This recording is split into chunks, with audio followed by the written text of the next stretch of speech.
কয়েকদিনের মধ্যেই 16 ডিসেম্বর আসবে, নানা দিবস আসতেই থাকবে। 31শে ডিসেম্বর আসবে, 25শে মার্চ আসবে, 21শে ফেব্রুয়ারি আসবে। আমরা সেই দিবসগুলোকে কিভাবে পালন করব?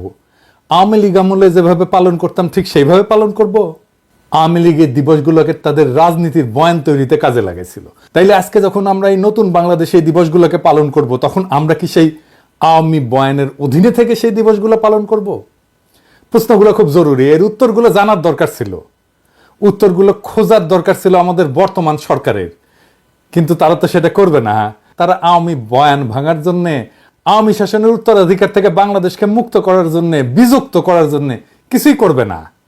তারা ফারুকের সিনেমা উদ্বোধন করবে, প্রিমিয়ার সাথে যাবে, কারণ তারা আওয়ামী সংবিধানের অধীনে সেই পুরানো ব্যবস্থাকে বহাল রাখার চেষ্টা করে যাচ্ছে। আমাদের লড়াই আওয়ামী বয়ানকে ধ্বংস করে দেওয়া, জয় বাংলা করে দেওয়া। কেন আওয়ামী বয়ানকে ধ্বংস করা দরকার? আওয়ামী বয়ান একেবারে ধ্বংস না হইলে আওয়ামী লীগ নামে হোক বেনামে হোক আবার ফিরে আসবে। যে কোনো রাজনীতি টিকে থাকে তার বয়ানের উপরে। এবং এই রাজনৈতিক বয়ানের একটা উল্লেখযোগ্য অংশ হচ্ছে হিস্টোগ্রাফি। আমাদের নতুন হিস্টোগ্রাফি দরকার, যা আওয়ামী বয়ানকে ভেঙে নতুন হিস্টোগ্রাফি, ইতিহাসের নতুন বয়ান তৈরি করবে।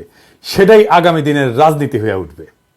নয়া রাজনীতি তৈরিতে নয়া হিস্টোগ্রাফি তৈরি এটা গুরুত্বপূর্ণ, কারণ এইটা বিদ্যমান রাজনৈতিক সামাজিক কাঠামো ভাঙা এবং নতুন কাঠামো গঠনের জন্য একটা ভিত্তি সরবরাহ করে। কেন হিস্টোগ্রাফি জরুরি, এটা আসেন আর একটু বিস্তারিত আলাপ করি। এই নতুন হিস্টোগ্রাফি প্রতিষ্ঠিত ন্যারেটিভকে চ্যালেঞ্জ করে। প্রচলিত ইতিহাস ক্ষমতাসীন শ্রেণী বা গোষ্ঠীর দৃষ্টিভঙ্গি থেকে লেখা হয়। আওয়ামী লীগের আমলে আওয়ামী লীগের ইতিহাস লেখা হয়েছিল আওয়ামী লীগের দৃষ্টিকোণ থেকে, এবং এই ইতিহাসে অনেকেই থাকছে উপেক্ষিত। আওয়ামী লীগ যখন ক্ষমতায় থাকে তখন নিজে ইতিহাস লেখে, বয়ান লেখে, আর যখন ক্ষমতায় থাকে না তখন সিপিবি, প্রথম আলো তার বয়ান লিখে দেয়। আওয়ামী আমলে যে গল্পগুলো উপেক্ষিত ছিল, নয়া হিস্টোগ্রাফি, নয়া ইতিহাসের বয়ান, এই উপেক্ষিত গল্পগুলোকে তুলে ধইরা বিদ্যমান রাজনৈতিক বয়ানের সীমাবদ্ধগুলোকে চিহ্নিত করতে সাহায্য করে। 2 নম্বর হইতেছে ইতিহাসের বিকল্প ব্যাখ্যা মানুষের মনে জাতির আত্মপরিচয়ের বোধ জাগ্রত করে এবং এর ফলে একটা পরিবর্তনের প্রেরণা দেয়। 3 নম্বর হইতেছে যে নয়া রাজনীতি গড়ে তুলতে হইলে সংস্কৃতির একটা গুরুত্বপূর্ণ ভূমিকা থাকে। নতুন দৃষ্টিকোণ থেকে ইতিহাস লেখার মাধ্যমে একটা জাতি, গোষ্ঠী তাদের সংস্কৃতি এবং মূল্যবোধের নতুন সংজ্ঞা দিতে পারে, যা রাজনীতিকে শক্তিশালী ভিত্তি দেয়। 4 নম্বর হচ্ছে ইনসাফ, এটার পুনঃপ্রতিষ্ঠা। নয়া হিস্টোগ্রাফি সামাজিক এবং ঐতিহাসিক অবিচারগুলোকে, বেহিংসাবিগুলোকে চিহ্নিত করে দেয়, দেখায় দেয় কোথায় কোথায় ভুল, এবং ইনসাফের ভিত্তিতে নতুন রাজনৈতিক সমাজ, রাজনৈতিক পরিসর তৈরির পথ দেখায়। এইটা ঐতিহাসিকভাবে মজলুম জনগোষ্ঠীর কণ্ঠস্বরকে প্রতিষ্ঠিত করে দেয়। 5 নম্বর হইতেছে ভবিষ্যতের দিশা নির্ধারণ। নয়া রাজনীতি শুধুমাত্র বর্তমান সমস্যাগুলোর সমাধান না, ভবিষ্যতের জন্য একটা পরিকল্পনাও বটে। একটা নয়া হিস্টোগ্রাফি অতীতের ভুল এবং সাফল্য বিশ্লেষণ কইরা ভবিষ্যৎ রাজনীতির একটা পথচিত্র, একটা মানচিত্র, একটা পথরেখা তৈরি করতে সাহায্য করে। এবার আসেন আমরা 16 ডিসেম্বরকে নতুন আলোকে দেখি, নয়া হিস্টোগ্রাফি রচনা করি। 16 ডিসেম্বরকে আমরা কোন লাইটে দেখব, কোন কোন জিনিস আমাদের 16 ডিসেম্বরের আওয়ামী বয়ানের মধ্যে উপস্থিত ছিল না, কোন কোন জিনিস লুকায় রাখা হয়েছিল, কোন কোন জিনিস আমাদের জানা দরকার, প্রশ্ন করা দরকার। আসেন সেই আলাপ শুরু করি। প্রথম প্রশ্ন, 16 ডিসেম্বর ঢাকা দখল করলো কে? বাংলাদেশ বাহিনী না ইন্ডিয়া? 16 ডিসেম্বরে অরোরার কাছে আত্মসমর্পণ করে নিয়াজি। 16 ডিসেম্বরকে বিজয় দিবস হিসেবে পালন করে ইন্ডিয়া। তাহলে বিজয়টা হলো কার? একই সাথে তো বাংলাদেশ আর ইন্ডিয়ার বিজয় হইতে পারে না। ইন্ডিয়ার নাকি বাংলাদেশের বিজয় হইল? ডিসেম্বরে যৌথ বাহিনী গঠিত হয়, 23 ডিসেম্বরে ভারত এবং বাংলাদেশের বাহিনীকে নিয়ে। কারণ 23 ডিসেম্বর পাকিস্তান পশ্চিম রণাঙ্গনে ভারতের মাটিতে পাকিস্তান আক্রমণ চালায়, তাহলে ভারত পশ্চিম পাকিস্তানে আক্রমণ চালাবে, পশ্চিম রণাঙ্গনে আক্রমণ চালাবে। পূর্ব রণাঙ্গনে যৌথ বাহিনী গড়ে তুলে পূর্ব পাকিস্তানকে কেন আক্রমণ করতে হবে? পাকিস্তান কোথায় কোথায় আক্রমণ করছিল? ভারতের ভিতরে কাশ্মীর অঞ্চলে আক্রমণ করছিল, জম্মু এবং কাশ্মীরের সীমান্ত এলাকায় ভারী গোলাবর্ষণ করছে এবং সেনা আক্রমণ চালাইছিল। পাঞ্জাব অঞ্চলে আক্রমণ করছিল, পাঞ্জাবের বিভিন্ন বিমান ঘাঁটিতে পাকিস্তানের বিমান হামলা হয়েছিল। অমৃতসর, পাঠানকোট, জলন্ধরের মতো কৌশলগত স্থাপনাগুলোতে আক্রমণ করছিল পাকিস্তান। রাজস্থানে আক্রমণ করছিল, রাজস্থানের বর্ডার এলাকাগুলোতে পাকিস্তান আক্রমণ চালায়। যেমন লঙ্গেওয়ালা অঞ্চলে পাকিস্তান সেনাবাহিনী বড় ধরনের আক্রমণের পরিকল্পনা করছিল এবং যা ভারতীয় বাহিনী প্রতিহত করছিল। এরপরে গুজরাটে পাকিস্তানি নৌবাহিনী গুজরাটের উপকূল অঞ্চলে হামলা চালানোর চেষ্টা করছিল। এইবার আমার প্রশ্ন, আজকে যারা সামরিক নেতা আছেন, সামরিক বাহিনীর জুনিয়র অফিসার আছে, এমনকি সৈনিকেরা আছেন, তারা বলেন তো, একটা প্রশ্নের উত্তর দেন তো, ৩রা ডিসেম্বর যদি পশ্চিম রণাঙ্গনে ভারত পশ্চিম পাকিস্তানে আক্রমণ রচনা করত, যেটা লজিক্যাল, কারণ ওই দিক থেকে তো আক্রমণটা হয়েছে, তাই না? তাহলে বাংলাদেশের অভ্যন্তরে বাংলাদেশের বাহিনী নিজেদের নিয়ন্ত্রণ প্রতিষ্ঠা করতে পারতো না যুদ্ধ করে সহজে? বাংলাদেশ জয় করত বাংলাদেশের বাহিনী, এবং এটা সামরিকভাবে খুবই সহজ একটা সমাধান ছিল, সহজ একটা কৌশল ছিল। তাহলে কেন পশ্চিম রণাঙ্গনের আক্রমণের বদলা হিসাবে পূর্ব পাকিস্তানে, পূর্ব রণাঙ্গনে যৌথ বাহিনী গঠন করে পাকিস্তানকে পরাজিত করতে হলো? এইখানেই লুকায় আছে আমাদের ঐতিহাসিক ভুলের সূত্র। 16ই ডিসেম্বর ঢাকার পতন হয়েছে, পাকিস্তানের পতন হয়েছে, আমরা সাহায্য করছি, বাংলাদেশের বিজয় হয় নাই। আমরা এই প্রসঙ্গে ফিরে আসবো। আর একটা বিষয় একটু আলোচনা করে দিই, বিজয় দিবস আসলে কবে? বিজয় দিবস 16 তারিখ না 22শে ডিসেম্বর? 22 তারিখ তাজউদ্দিন ঢাকায় ফেরে, প্রবাসী সরকার ঢাকায় ফেরে। তার আগের 6 দিন বাংলাদেশ শাসন করছে কে? ইন্ডিয়া শাসন করছে। আওয়ামী লীগ বিদেশিদের হাত থেকে ক্ষমতা নিছে 1971-এর 16 ডিসেম্বর, নিয়ে যা আত্মসমর্পণ করে জেনারেল অরোরার কাছে। তৎকালীন পূর্ব পাকিস্তান, যা আজকের বাংলাদেশ, সেটা নিয়ন্ত্রণ আসে পুরোপুরি জেনারেল অরোরার হাতে। যুদ্ধ জয়ের পরে যখন জেনারেলের কাছে আর এক জেনারেল, পরাজিত জেনারেল আত্মসমর্পণ করে, তখন ওই ভূখণ্ড ওই বিজয়ী জেনারেলের অধীনে আসে এবং বাই ডিফল্ট ওই জায়গায় সামরিক শাসন থাকে।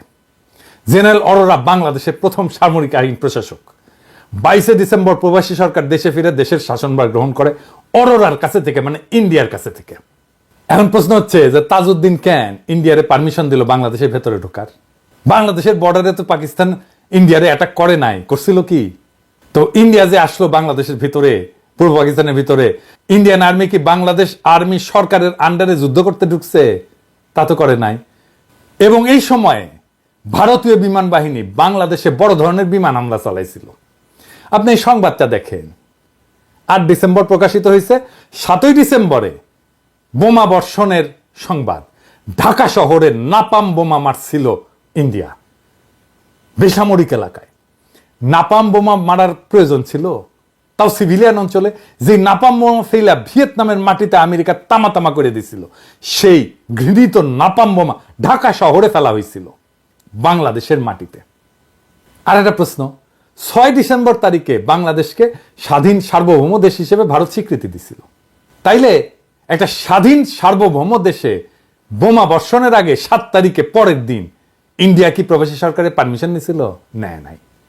বোমা বর্ষণের পারমিশন নিছে 13 তারিখে জায়গা, যখন ঢাকার পতন প্রায় নিশ্চিত। 13 ডিসেম্বর কলকাতায় প্রধানমন্ত্রী তাজউদ্দিনের সঙ্গে কয়েকজন ভারতীয় ঊর্ধ্বতন কর্মকর্তা এবং জেনারেল সাক্ষাৎ করিয়া ঢাকা শহরে পাকিস্তানিদের বিভিন্ন স্থাপনায় বোমা বর্ষণ এবং তৎকালীন গভর্নমেন্ট হাউসে বোমা বর্ষণের অনুমতি চাইছিল। তাইলে 7 তারিখে বিনা অনুমতিতে একটা স্বাধীন সার্বভৌম দেশে কে বোমা মারছে? নাপাম বোমা ইন্ডিয়া মারছে। কেউ কোনোদিন প্রশ্ন করছে? করে নাই। ইন্ডিয়ান আর্মি তো বাংলাদেশ আর্মির আন্ডারে যুদ্ধ করতে ঢাকায় ঢোকে নেই, বরং বাংলাদেশ আর্মি ইন্ডিয়ান আর্মির অধীনে থেকে ইন্ডিয়ান আর্মিকে পথ দেখায় নিয়ে আসছে, ইন্ডিয়ান আর্মির অধীনে যুদ্ধ করছে। এবং এই জন্যই জেনারেল নিয়াজি আত্মসমর্পণ করছে অরোরার কাছে, ওসমানীর কাছে করে নাই। তাহলে বাংলাদেশের এই ভূখণ্ড ছিল ইন্ডিয়ান আর্মির হাতে অধিকৃত অঞ্চল, যেই অধিকৃত অঞ্চলে তারা আওয়ামী লীগকে ক্ষমতাসীন করে দিয়ে চলে যায়। ভারতের সেনাবাহিনীর হাত থেকে ক্ষমতা নিছে ইন্ডিয়া। 23-24 সালে যদি হাসিনারে খাইবে দিতে আমরা যদি পাকিস্তানের ডাকতাম, তার লগে ইন্ডিয়ার এই ঢুকতে দেওয়ার তফাৎ কি? কোনো তফাৎ নাই। তাহলে 16 ডিসেম্বর কি আসলে?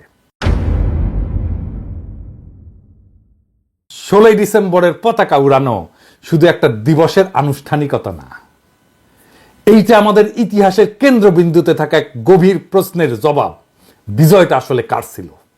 পাকিস্তানের পরাজয়ে আমরা কতটা স্বাধীনতার আলো ছুঁইতে পারছি, আর কতটা ভিন্ন এক আধিপত্যের ছায়া আচ্ছন্ন হয়েছি। আমরা পাকিস্তানি মিলিটারির শাসন থেকে ইন্ডিয়ান মিলিটারির শাসনে গেছি। এই প্রশ্নগুলা একদিন মিথ্যার নীরবতাকে ভেঙ্গে চুরমার কইরা দিবে। এটাই নতুন হিস্ট্রিগ্রাফি। আমরা কি সেই দিনগুলোকে সেইভাবেই পালন করব যেভাবে আওয়ামী লীগ তাদের রাজনীতির ভিত্তি তৈরি করছিল, নাকি নতুন ভাবে ভাবতে শিখব 16 ডিসেম্বর, 22 ডিসেম্বর, এমনকি 21 ফেব্রুয়ারি বা 25 মার্চ এই সমস্ত দিনগুলোতে কিভাবে একটা স্বাধীন জাতি তার প্রকৃত পরিপূর্ণতা খুঁজে পায় সেইটা আমাদেরকে খুঁজে দেখা উচিত না?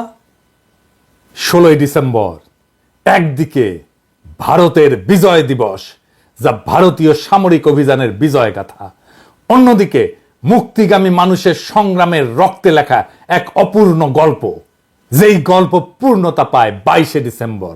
22 ডিসেম্বর বাংলাদেশের প্রবাসী সরকার ঢাকায় ফিরে আসে এবং শাসনভার গ্রহণ করে ভারতীয় সেনাবাহিনীর হাত থেকে। তাহলে আমাদের বিজয়ের ইতিহাস কি সত্যি 16 ডিসেম্বরে শেষ হয়, নাকি নতুন ভাবে শুরু হয় 22 ডিসেম্বর? আওয়ামী লীগ যে বয়ান দিয়ে নিজেদের ইতিহাস লিখছে, তা ধ্বংস না করলে আমরা স্বাধীনতা বলতে যা বুঝি তার প্রকৃত অর্থে আমরা কোনোদিনই পৌঁছাইতে পারবো না।